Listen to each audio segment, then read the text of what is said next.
Hello guys, welcome to my study channel. आज हम discuss करने वाले हैं इकोलॉजी से एक न्यू टॉपिक जो कि न्यूट्रिएंट साइकिल या बायोजियोकेमिकल साइकिल है। यह साइकिल जो है मोस्ट इम्पॉर्टेंट है। ठीक है, देखते हैं हम न्यूट्रिएंट साइकिल क्या होता है।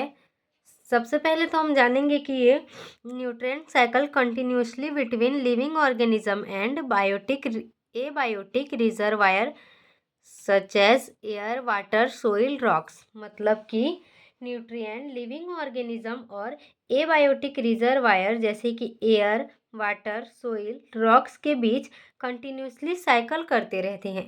ठीक है, यही है इसका तात्पर्य। न्यूट्रिएंट साइकिल के बारे में जानेंगे हम कि वो न्यूट्रिएंट साइकिल जो होता है वो क्या होता है। देखिए, the movement of elements through atmosphere, hydrosphere, lithosphere and biosphere. ठीक है, क्या है कि एटमॉस्फेयर, हाइड्रोस्फीयर और लिथोस्फीयर एंड बायोस्फीयर में एलिमेंट की मूवमेंट को ही जेनरली बायोजियोकेमिकल साइकिल कहा जाता है या न्यूट्रिएंट साइकिल भी कहते हैं। The movement of element through atmosphere, hydrosphere, lithosphere and biosphere, it's generally term of biogeochemical cycle. ठीक है, एटमॉस्फेयर, लिथोस्फीयर एंड हाइड्रोस्फीयर और जो बायोस्फीयर में एलिमेंट की मूवमेंट होता है उसी को हम जेनरली बायोजियोकेमिकल साइकिल कहते हैं। ठीक है, earth is close system with respect to matter and all matter on the earth cycle, मतलब कि जो अर्थ है, अर्थ पदार्थ के संबंध में एक क्लोज्ड सिस्टम होता है और अर्थ साइकिल पर भी प्रत्येक जो है सभी पदार्थ होते हैं। ठीक है, यहाँ से देखिए, every matter that is used by living organisms process between abiotic and biotic component of the earth. Matter means element such as carbon, nitrogen, oxygen, phosphorus. Molecule means water. ठीक है, मतलब क्या होता है कि हम देखते हैं कि लिविंग ऑर्गेनिज्म द्वारा यूज्ड किया जाने वाला प्रत्येक पदार्थ अर्थ के abiotic and biotic component abiotic and biotic component के बीच पास होता है, मतलब वहाँ से गुजरता है। ठीक है, पदार्थ मीन्स एलिमेंट जैसे कि कार्बन है, नाइट्रोजन है, ऑक्सीजन है एंड फास्फोरस है, और मॉलिक्यूल मीन्स वाटर। ठीक है, वाटर मतलब जो H2O। अब हम देखने जाएंगे गाइस, देखिए न्यूट्रिएंट साइकिल का पूरा प्रोसेस को देखेंगे तो अच्छे से समझने के लिए वीडियो के एंड तक बने रहिए ताकि आपको पूरा क्लियर हो जाए। ठीक है, देखिए न्यूट्रिएंट साइकिल क्या है। इसमें एबायोटिक में लिथोस्फीयर, एटमॉस्फेयर एंड हाइड्रोस्फीयर होते हैं। लिथोस्फीयर में जैसे सोइल या मोस्ट लैंड आते हैं, और एटमॉस्फेयर में एयर, हाइड्रोस्फीयर में H2O यानी कि वाटर। ठीक है, हम लिथोस्फीयर, एटमॉस्फेयर एंड हाइड्रोस्फीयर तीनों को मिलाकर हम बायोस्फीयर कह सकते हैं। इतना क्लियर है। अब देखिए, जो रिजर्वायर होता है वो रिजर्वायर में एटमॉस्फेयर, लिथोस्फीयर, हाइड्रोस्फीयर मतलब कि बायोस्फीयर होता है। क्लियर है। देखिए, हम न्यूट्रिएंट साइकिल का पूरा प्रोसेस को देखते हैं। तो देखिए, ये है न्यूट्रिएंट साइकिल। न्यूट्रिएंट साइकिल को हम अब समझेंगे कि कैसा होता है, मैं इसका डिटेल एक्सप्लेन करूँगी। ठीक है, सबसे पहले तो हम देखेंगे कि जो न्यूट्रिएंट साइकिल या बायोजियोकेमिकल साइकिल के प्रोसेस में लिविंग ऑर्गेनिज्म एंड डेट्रिटस होते हैं। ठीक है, जैसे कि डेड ऑर्गेनिक मैटर, डेट्रिटस मतलब क्या होता है, देखिए जैसे डिकम्पोजर्स होते हैं, तो कोई भी प्लांट के टूटे हुए पार्ट होते हैं या किसी भी एनिमल के डेड बॉडीज होते हैं, तो वो सब जो होते हैं एनवायरनमेंट में प्रेजेंट होते हैं, उसको एक फॉर्म से दूसरे फॉर्म में किसी भी केमिकल यूजेज से या उस प्रकार से ये डेट्रिटस जो होते हैं कन्वर्ट करते हैं, और इसका तात्पर्य ये भी हो सकता है कि ये एनवायरनमेंट को क्लीन करते हैं। इतना क्लियर है। अब देखिए, लिविंग ऑर्गेनिज्म जो होते हैं अपने लाइफ प्रोसेस में न्यूट्रिएंट को यूज़ करते हैं। ठीक है, ये तो सबको ही जानते हैं कि न्यूट्रिएंट यूज करते हैं जब ऑर्गेनिज्म मर जाते हैं या उनका वेस्ट होता है या जो डेट्रिटस होता है, देखिए ये इसी को मैं बोल रही थी, तो वह जो होता है न्यूट्रिएंट के फॉर्म में रिजर्वायर ए में जाता है। ये है हमारा रिजर्वायर ए, ऑर्गेनिक मटेरियल एज न्यूट्रिएंट।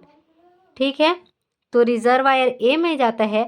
अब रिजर्वायर ए जो ऑर्गेनिक मटेरियल होता है, जो ऑर्गेनिक न्यूट्रिएंट्स होता है, यहाँ क्या होता है देखिए, यहाँ से न्यूट्रिएंट जो होते हैं ऑर्गेनिज्म के लिए डायरेक्टली अवेलेबल होते हैं। ये रिजर्वायर ए से और न्यूट्रिएंट ऑर्गेनिज्म के लिए डायरेक्टली अवेलेबल होते हैं। और ये न्यूट्रिएंट असिमिलेशन, मतलब ये प्रोसेस हम पढ़ चुके हैं, असिमिलेशन या फोटोसिंथेसिस के जरिए वापस ऑर्गेनिज्म में चले जाते हैं। यहाँ रिजर्वायर सी से यहाँ चले जाते हैं। और ये जो होते हैं, क्या होता है, रेस्पिरेशन, डिकम्पोजिशन या एक्सक्रेशन के प्रोसेस से न्यूट्रिएंट एटमॉस्फेयर में CO2 और दूसरे फॉर्म में जो होते हैं ये रिलीज होते हैं। ठीक है, एटमॉस्फेयर में CO2 या दूसरे फॉर्म में ये रिलीज होते हैं। अब क्या होता है, कभी कभी यही मटेरियल जो होते हैं ये फॉस्सिलाइजेशन, जैसे यही मटेरियल है, ये रिजर्वायर ए के ऑर्गेनिक मटेरियल जो होते हैं ये फॉस्सिलाइजेशन के थ्रू से या फॉस्सिलाइजेशन के जरिए लॉन्ग टर्म में स्टोर हो जाता है। ठीक है, यहाँ आ जाता है। अब क्या होगा देखिए ये फॉसिलाइजेशन के जरिए रिजर्वायर बी में जाता है, मतलब स्टोर हो जाता है लॉन्ग टर्म में। तो फिर क्या होता है, रिजर्वायर बी बनाता है। अब हम देखेंगे रिजर्वायर बी जो होता है वो कोल, पेट्रोलियम या ऑयल ETC होता है। ठीक है, ये ऑर्गेनिक मटेरियल होता है जो अनअवेलेबल है एज न्यूट्रिएंट, जैसे long term fossil fuel store, इन सब के लिए क्या होता है कि जब ह्यूमन या नेचर इन्हें बर्न करते हैं, यहाँ बर्निंग लिखा है, जब ह्यूमन या नेचर इन्हें बर्न करते हैं जैसे कोल, पेट्रोलियम, ऑयल, तो ये CO2 के फॉर्म में रिलीज हो जाता है और रिजर्वायर सी में आता है। यहाँ बर्निंग होता है, ये इसे बर्न करते हैं तो CO2 के फॉर्म में रिलीज हो जाता है और रिजर्वायर बी से रिजर्वायर सी में आ जाता है। ठीक है, अब हम देखेंगे रिजर्वायर सी। तो रिजर्वायर सी क्या होता है, इनऑर्गेनिक न्यूट्रिएंट इसमें होते हैं जैसे CO2, और यहाँ पे लिखा है देखिए इनऑर्गेनिक होते हैं carbon, nitrogen, sulphur, phosphorus ETC। ठीक है, तब क्या होता है, ये एटमॉस्फेयर, लिथोस्फेयर एंड हाइड्रोस्फेयर में प्रेजेंट होते हैं। ठीक है, अब इस CO2 का यूज़ फोटोसिंथेसिस के लिए करते हैं। ठीक है, ये CO2 का यूज़ जो होता है ये फोटोसिंथेसिस के लिए करते हैं। यहाँ से इनऑर्गेनिक मटेरियल जो होता है वो सोइल में जाता है। कहाँ जाता है, सोइल में आता है। जैसे वेदरिंग या इरोसन होता है, वेदरिंग या इरोसन होता है। ठीक है, ये सोइल में आते हैं। अब देखते हैं कि वेदरिंग या इरोसन क्या होता है। रॉक, जैसे कि रॉक टूटता है तो रॉक के टूटने को वेदरिंग कहते हैं, और इरोशन से inorganic nutrient soil and water में रिलीज होते हैं। इनऑर्गेनिक न्यूट्रिएंट जो होते हैं ये इनऑर्गेनिक न्यूट्रिएंट सोइल या वाटर में रिलीज होते हैं, इससे रिजर्वायर डी बनता है। ये रिजर्वायर डी बनता है। फॉर्मेशन ऑफ सेडिमेंट्री रॉक जो लिखा है ये इसी का है।